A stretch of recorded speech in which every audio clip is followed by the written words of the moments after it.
Ассалаумағалейкум, құрметті көрермен қауым. Эфирде бетпе-бет бағдарламасы, студияда Арман Балтабайұлы.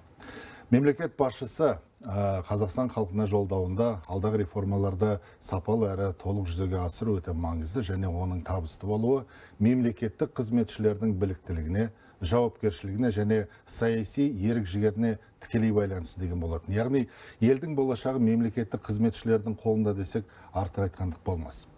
Тақырыпты кеңінен талқылау үшін студиямызға Қазақстан Республикасы Мемлекеттік қызмет істері агенттігінің төрағасы Дархан Жазықбай мырзаны шақырдық. Дархан Медеғалиұлы, студиямызға қош келдіңіз. Қош келдік. Хабарымыздың басында тағы да бір қуанышты жаңалықпен жұрттың, халқымыздың есіне сала кетейік. Қазақстан халқы бүгін 20 миллионға толды. Кім білет, мүмкін сол бүгін дүниеге келген сәбилердің біреуі болашақта мемлекеттік қызметші болып қалуы да ықтимал ғой. Әрине.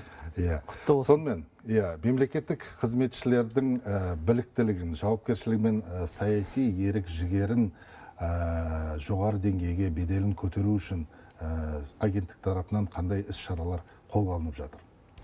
Рахмет, біріншіден қош келдік. Әрине 20 миллион болып қазір шәккімізді аспанға атып жатырмыз. Сол құтты берекелі болсын. Мемлекеттік қызметке өзіңіз білесіз, әр кезде әртүрлі мамандар саласының иелері келіп жұмыс істейді. Себебі мен мемлекеттік қызметке бармаймын, немесе мемлекеттік қызметте істемеймін деген маман иелері мен аз болады деп ойлаймын. Себебі кез келген маман иесі осы салада жүріп жатқан кезде мемлекеттік қызметке бір айналып соғады. Және де мемлекеттік қызметке кіруде жастың шектеуі жоқ. Яғни ол толыққанды басқаша өзінің саласында жұмыс істеп, немесе жеке секторда жұмыс істеп, ол 40-тан асқанда, немесе 50-ден асқанда, әрине мынау пенсия жасына, зейнеткерлікке тақалып қалған кезде де келіп жұмыс істеуге болады, оған ешқандай шектеу жоқ. Соған байланысты қазіргі таңда мемлекет басшысы осы былтыр жыл басынан бері агенттіктің алдына көптеген тапсырмалар мен міндеттер қойған болатын. Соның бірі мемлекеттік қызметті ашықтығын қамтамасыз ету. Яғни біз қазіргі таңда мемлекетке қызметке кіруді толығымен автоматтандыруды жүзеге асырып жатырмыз. Әрине біздің қазіргі таңдағы мемлекеттік қызметке бірінші кезде ашық, адал, әділ шешімдер қабылдай алатын және белсенді заманауи талаптарға икемді азаматтар қажет. Себебі қазір әлемде, біз Қазақстан әлемнің бір бөлшегі ретінде біз одан кете алмаймыз. Сол себепті бізге қазіргі таңда адами ресурстарды қалыптастыру. Осы әлемде адами ресурстарға талас жүріп жатыр. Оны өзіңіз білесіз, дамыған мемлекеттердің алдында ақш, Жапония, басқа мемлекеттер тұрғанымен де, дамып жатқан мемлекеттердің ішінде де осы адами ресурстарға өте көп жүргізіліп жатыр. Олар адамдарды, білікті, білімді мамандарды азаматтығына қарамай өздеріне жұмысқа шақырып, сол мемлекеттің экономикасын, әлеуметтің артуына азаматтарды шақырып отыр. Сондықтан да қазіргі таңда біз осы бәсекелестікке қабілетті болуымыз қажет. Сондықтан да біз қазір әлемде мансаптық және позициялық модельдер бар. Мемлекеттік басқарусы, мемлекеттік қызметке қабылдау бойынша. Біз енді бұның гибридтік жаңағы өзіндік моделін қалыптастырып жатырмыз. Яғни мемлекет басшысы айтқан болатын, қабілеті мен құзыреттілігіне қарай мамандар таңдау керек деп. Сол себепті біз қазіргі кезде мамандарды қабілеті мен құзыреттілігіне қарай өзіміздің қазақстандық моделін қалыптастырып жатырмыз. Яғни оған бір шетінен жаңағы біз өзіміздің e-қызмет порталын, сыртқы порталын ашып жұмысқа қабылдап жатырмыз. Екінші мынау келісімшарттық мемлекеттік қызметке келісімшарттық қызметшілер ұғымын енгіздік. Бұл бойынша қазіргі таңда 8 адам жұмысқа қабылданып жұмыстарын істеп жатыр. Бұл дегеніміз, яғни бір арнайы маманның иесін уақытша 1 жылға дейін келісімшартпен бір жобаларды атқаруға. Соған байланысты біз осындай келісімшартпен жұмысқа алуға болатын өзіндік бір заң бойынша кіргізіп отырмыз. Соған байланысты біз қазіргі таңда мемлекет басшысы айтқан жеке сектордан мамандарды тарту. Осы бойынша біз қазіргі кезде жаңа біліктілік талаптарын бекіттік. Осыған байланысты біз оның салалық бұрын мемлекеттік қызметте жұмыс істеу өтілі есептелінетін. Қазіргі кезде біз жеке секторда салалық, яғни ол агроном, немесе ветеринар, немесе ол инженер, эколог болып жұмыс істейтін болса, бірақ жеке секторда істейтін болса, біз соның қызметтік өтілін мемлекеттік қызметке теңестіріп есептеп, сол арқылы жұмысқа қабылдау бойынша қосып санай береміз. Сонымен қатар қазіргі таңда біз осы мемлекеттік президент жанында мемлекеттік басқару академиясы бар. Сол академияда біз жаңа формациядағы басшыларды оқыту курстарын өткізіп жатырмыз. Яғни бұл саяси қызметшілер, А корпустағы басшы құрамды академияға арнайы курстарға шақыртып, сол жерде заманауи талаптарды жұмыстармен істеу бойынша мамандарды, яғни бізге қазір кезде Сингапурдан келіп мамандар оқып жатыр, онлайн оқытып жатыр, салалық бойынша, коммуникация бойынша оқытып жатырмыз. Яғни қоғаммен байланыс жұмыстарды жаңа заманауи жаңағы басқарушылықтарды оқытып жатырмыз. Осы бойынша жұмыс жасап жатырмыз. Бірақ та мемлекет басшысы өзі құрылтайда айтқан болатын, мемлекеттік аппаратта мемлекеттік қызметшілердің сана сезімі өзгермесе қалғаны бекер деп. Сол себепті бізде осыған байланысты адал азамат ұғымының идеалдары мен қағидаттарын ілгерілету бойынша жұмыстарды атқарып жатырмыз. Бұл жаңағы кездесулерді, арнайы жаңағы оқу бағдарламаларын, соған байланысты агенттік осы мемлекеттік қызметшілердің тұлғалық болмысын қалыптастыру бойынша құжаттар дайындап жатырмыз. Осындай жаңағы өзіңіз айтқандай жауапкершілікке және саяси ерік-жігеріне тікелей байланысты деген сұрағыңызға осы біздің қазір агенттіктің алдында атқарылып жатқан қысқаша осы жұмыстар. Жақсы екен. Енді мына биыл президенттік жастар кадр резервін іріктеу 3-ші рет өткізілді. Үміткерлер үшін талап тілектер қандай болды? Қанша адам қатысты? Енді қазір кезде бұл өзінің жұмысымыз атқарып жатырмыз. Құзыреттілігін бағалау бойынша, қабілеті мен құзыреттілігін бағалау бойынша орталықтан өтті. Қазіргі таңда 170 үміткер қалды. Себебі қазіргі осы уақытқа дейін ең бірінші біз бастаған кезде 30 мыңнан аса үміткерлер тіркелген болатын. Бірақ соның ішінен 6404 адам тестке жіберілді. Себебі құжаттары сол уақытқа өткізіп үлгерген адамдар. Сонымен 600-404 адам осы біздің жаңағы бірінші кезеңіміз мәтінмен жұмыс жасау, одан кейінгі сандық, цифрлық мәтіндермен жұмыс жасау, осы екі кезең, одан кейін ситуациялық тапсырмалар берілді. Оған эссе жазу 500 сөйлемнен тұратын. Осының барлығын есептеп келгенде қазір кезде 170 адам ассессмент орталығынан өтті. Яғни олар арқылы тереңдетілген сұхбатқа жіберіледі. Бұның барлығы біздің қазіргі жасағанымыздың барлығы ассессмент бағалау орталығына дейін жасағанымыз, бұның барлығы бізде онлайн өтті. Яғни түгел онлайнға қамтамасыз еттік. Енді ассессмент орталығында бізде ассессорлар бағалайды 4 адам. Олар бағалады, одан жаңағы тереңдетілген сұхбатқа жіберіледі. Тереңдетілген сұхбатымыз ол да онлайн арқылы өтеді. Біздің прокторинг деген бағдарламамыз бар. Бұл Біріккен ұлттар ұйымында кәдімгідей бекітілген бағдарлама. Осы бағдарлама ақыры қадағалап отырамыз. Сол себепті қазіргі таңда біз енді олардың ары қарай осы тереңдетілген сұхбатқа сәттілік тілейміз. Ал енді өзгешелік сол 5 жыл жұмыс жалпы өтілі 35 жастан аспау, мемлекеттік тілді B1 деңгейінде білу, бұл біз өзгерісін келтірген жоқпыз. Тек қана біздің өзгерткеніміз бұл салалық бойынша. Яғни бір қуантарлық жағдай, инфрақұрылымды өнеркәсіп дамыту бойынша қазіргі таңда қатысушылардың 28% соған келіп отыр. Бұл өте жақсы көрсеткіш, себебі бізге осы мамандықтар біздің маман иелері бізде тапшылық көрсетеді. Және тағы бір не қылатын айтатын жағдай, мынау агроөнеркәсіп өндірістік кешендермен қоршаған ортамен жұмыс жасау бойынша мамандар болмайтын. Осы жол біз салалықпен бөлгеннен кейін қазіргінің өзінде 4% келіп отыр.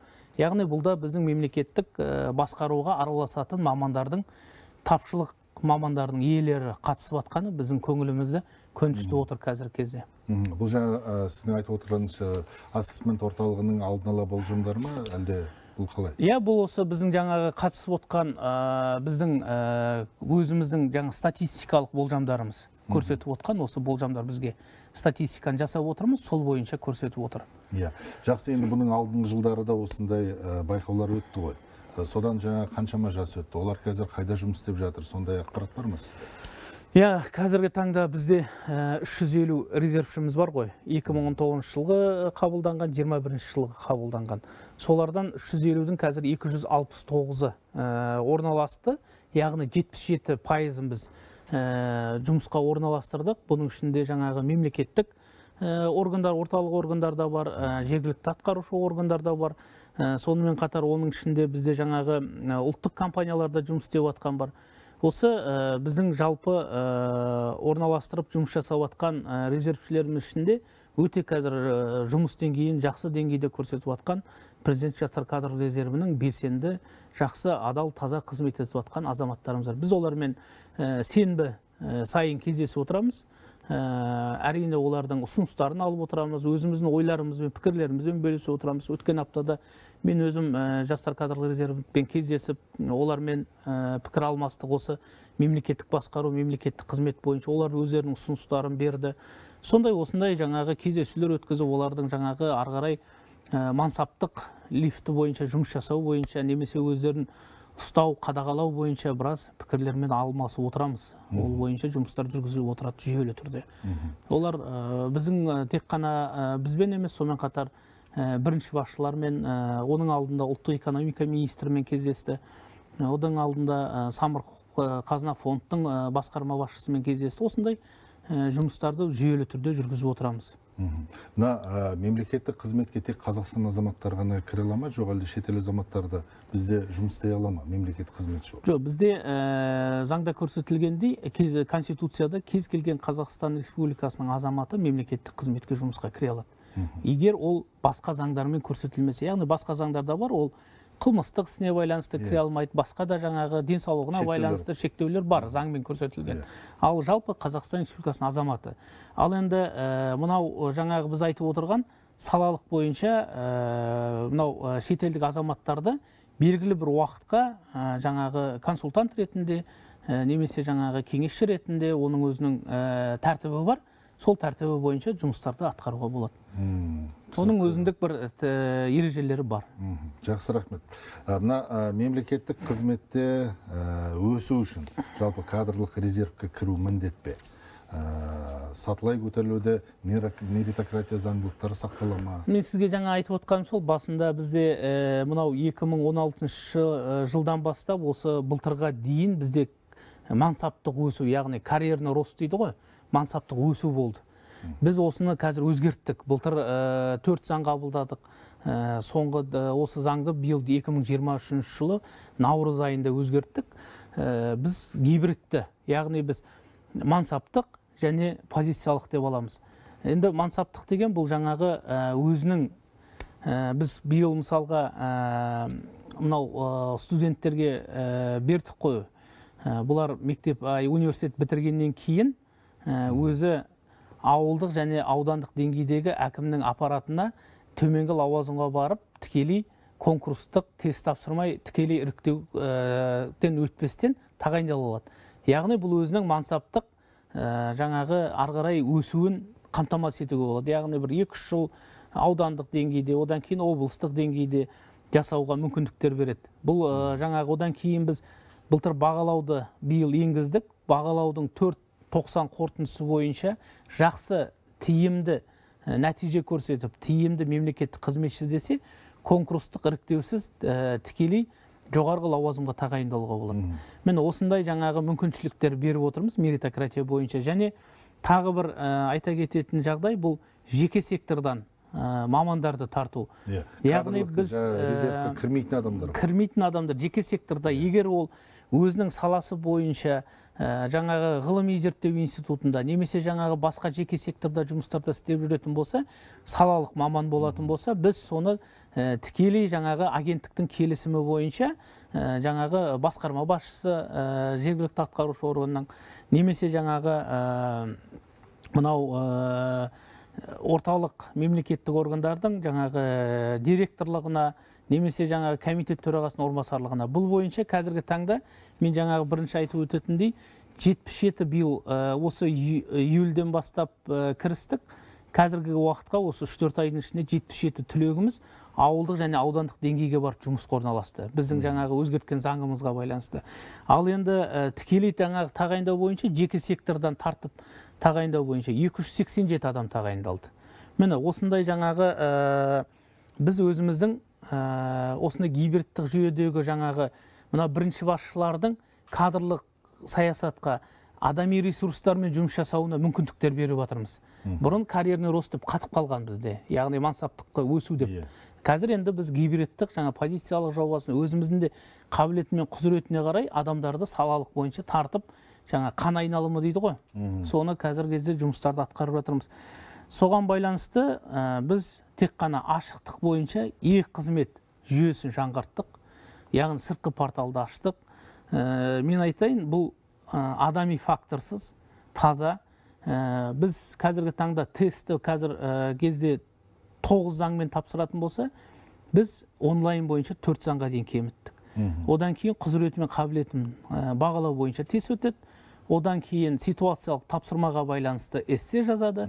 Сосын оларға сұхбатқа барады. Енді сұхбатты біз әзірге бірақ қатысып жатқан адамды біз идентификациялық код береміз, яғни номер береміз. Ол 887 ма, 778 ба, ол әрқалай. Бірақ сол номерді бергеннен кейін ол кімнің қатысып жатқанын ешкім білмейді. Ешкім көрмейді, және де қатысып жатқан адам өзінің номерін білмейді, тек қана оны жүйе ғана біліп отырады. Сол себепті осы қызығы биыл осы бойынша біз өзіміз осы наурыз айына бастадық. Жылдың соңынан пилоттық жобада 6 мемлекеттік органмен жұмыс істеп жатырмыз. 1883 адам қатысты. Соның қазір 513 үміткері осы жаңа біздің жүйе арқылы жұмысқа орналасып отыр. Біз қазір кездегі бұрынғы жүйеміз офлайн дейміз ғой, енді қазіргі кезде жүргізіп отырған. Ол бойынша мысалға конкурсқа қатысу 1-7 болса адам, мына онлайн арқылы қатысу 5-8 адамның көрсеткішін көрсетіп отыр. Яғни 3 есе артығымен адамдар қатысады. Бұл неге? Біз енді қарап отырмыз, себебі қазіргі біздің жастарымыз көбінесе осы цифрлық автоматтандырылған жүйемен жұмыс жасауға бейім. Олар жаңағы барып центрда жаңағы тест орталықтарына барып тест тапсырғаннан көрі өзінің жаңағы жеке компьютерінде отырып онлайн тапсырып онлайн өткен қызығырақ. Және ол ашық және әділ өтіп жатқаннан кейін адами факторсыз. Бұл жаңағы осындай қолайлы жұмыстар. Енді аяқталғаннан кейін келесі жылдан бастап біз басқа да мемлекеттік органдарды осы жүйеге кіргіземіз. Осы 26 жылға дейін осы түгелімен ашықтық, адами факторсыз онлайнмен. Қазір енді біз басқа мемлекеттерді қарап жатырмыз, Сингапурды, сосын Дубайды. Ол жерде осыған жасанды интеллект қосуға болады дейді. Осыған байланысты біз сұхбат өткізген кезде жасанды интеллект қоссақ па деген алдағы келесі жылға жоспарымыз бар. Сол бойынша қазір біз шетелдік әріптестерімізбен жұмыс жасап жатырмыз. Жақсы, рахмет, өте қызық екен. Ал енді мына мемлекеттік қызметшілердің қазіргі өмірі туралы қысқаша бір әңгіме айтсақ. Көбінесе кейбір мемлекеттік қызметшілер жұмыс уақытын түнге дейін созып қояды, әбден кеш босаймыз, шаршаймыз дегендей уәждерін айтып жатады. Осыған қатысты қандай да бір тетіктер қарастырылған ба, осы мәселелерді жоққа шығаруға бағытталған? Енді мемлекеттік қызметті келу үшін мен ойлаймын, қазіргі таңда біз әр баланы жас кезден дайындауымыз керек деп. Себебі біз енді бала кезден естиміз ғой, мен балам прокурор болады, мен балам сот болады, менің балам жаңағы министр болады, депутат болады деп айтады ата-аналар. Енді бәріміз енді бала кезде өстік, оны естіп құлағымыз үйреніп өсті ғой. Бірақ енді сол қалай болады деген кезде біз соған баланы дайындауымыз керек. Яғни оның тұлғалық болмысын қалыптастыруымыз керек. Яғни оның ортасын қалыптастыруымыз керек. Ол елге, мемлекетке қызмет жасау дегеніміз не екенін үйретуіміз керек. Ол елге, жерге қызмет ету деген ол адалдық, әділдік, парасаттылық, ысырапшылдыққа жол бермеу.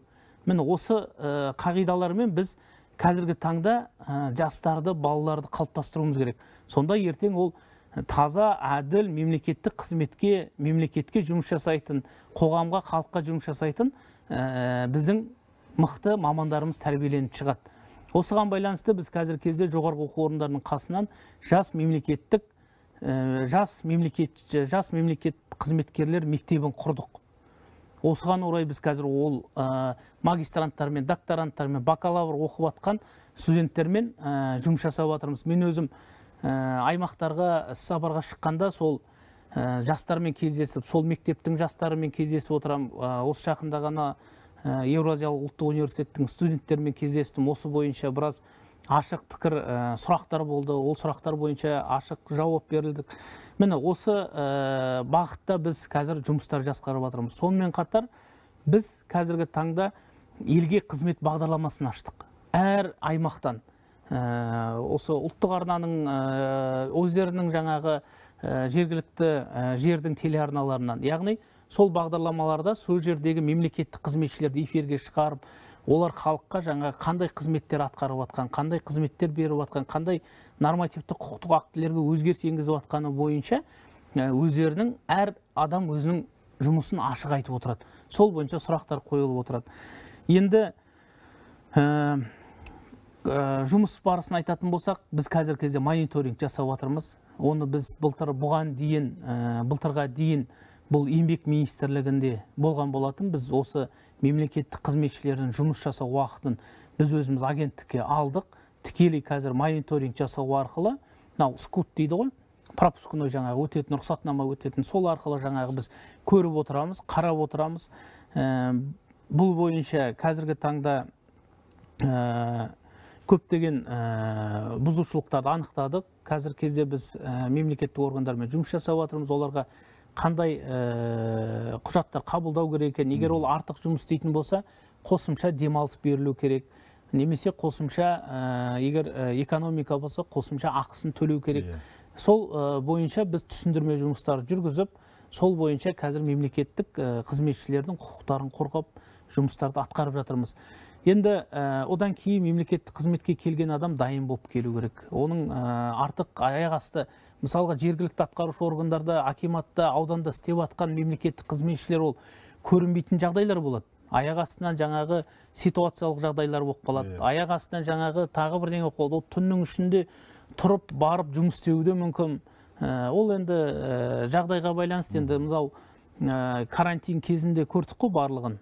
Мемлекеттік қызметшілердің төтенше жағдайға байланысты қаншама мысалға жағдайда мемлекеттік қызметшілер бір күн, екі күн үйлеріне бармай жұмыс істеп жататын мемлекеттік қызметшілеріміз де бар. Сондықтан да олардың барлығына біз тек қана айтамыз, міне құжатпен, бұйрықпен оларға қосымша демалыс беру керек, немесе қосымша ақы төлену керек. Осы жағын біз қазір кезде реттеп жатырмыз. Жақсы, енді тағы да бір мәселе. Мына әсіресе әлеуметтік желілерде соңғы кездері мемлекеттік қызметшілердің келеңсіз бір әрекеттері, болмаса жаңағындай жағымсыз әрекеттері туралы ақпараттар тарап жатады. Өзіңіз де көрген боларсыз. Жалпы ар-ұжданы мен этикасы төмен мемлекеттік қызметшілерді орынға түсіру үшін, не болмаса бір дұрыс жолға қою үшін не істеу керек деп ойлайсыз? Қазіргі таңда 80 мыңнан аса мемлекеттік қызметші қызмет атқарады. 5 саусақ бірдей емес. Ол мен сізге жаңа басында да айттым, мемлекеттік қызметке әртүрлі жаста келеді. Ол 30 жастан асады, 40-тан асып келеді, 50-ден асып келеді. Ол бұғанағы қатайып, өсіп өнген, жан-жақты қалыптасқан адам. Сондықтан да оның тәрбиесіне, моральдық жағына мысалға біз кейде өзімізде таңғалып жатамыз. Сол себепті біз былтыр әдеп жөніндегі кодекске өзгерістер енгіздік. Оны біз мемлекеттік қызметшілердің жұмыс кезіндегі этикасы, әдебі және жұмыстан тыс деп екіге бөлдік. Яғни жұмыстан тыс мемлекеттік қызметшілер бәрімен бірдей.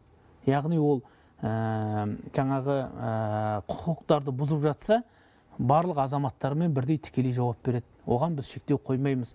Және біздің ондай қатарымыздан кейбір әдепсіз мемлекеттік қызметшілерді біз аластатып атамыз. Қазіргі кенде былтырға қарағанда қазір 2,5% қазір азайды. Заң бұзушылықтар азайды. Бірақ біз барлығын қолымыздан нормативті құқықтық актілерді кіргізіп жатырмыз. Осы жылдың өзінде біз лудоманизмге қарсы, яғни ойындарды ойнау, құмар ойындарды ойнауға қарсы біз осы жарлыққа, президенттің жарлығына өзгеріс енгіздік. Яғни баруға болмайтынын, жаңа барған жағдайда біз оның жаңағы құқық өзінің тәртіптерін бұзған үшін біз оны жұмыстан шығаруға дейінгі деңгейге апарамыз. Бұл бойынша қазіргі кезде заңға өзгеріс енгізіп жатырмыз. Сол заңның күшіне енгеннен кейін осы жұмыстарды біз атқаратын боламыз. Сонымен қатар жаңағы біздің мемлекеттік қызметшілердің тарапынан өрескел бұзушылықтар болып жатады. Оның бәрін алдын алу жұмыстарында жүргізіп жатамыз. Және де соларға байланысты іс-шараларды қабылдап отырамыз қазіргі таңда. Дархан Медеғалиұлы, өкінішке орай біз тікелей эфирдеміз. Эфир уақыты аяқталып та қалды. Студиямызға арнайы келіп, осындай маңызды мәселелерге қатысты өзіңіздің тұшымды пікірлеріңізді білдіргеніңізге алғыс айтамыз. Сізге сәттілік тілейміз. Рахмет. Құрметті көрермен қауым, осымен біздің бағдарламамыз аяқталды. Келесі кездескенше аман сау болыңыздар.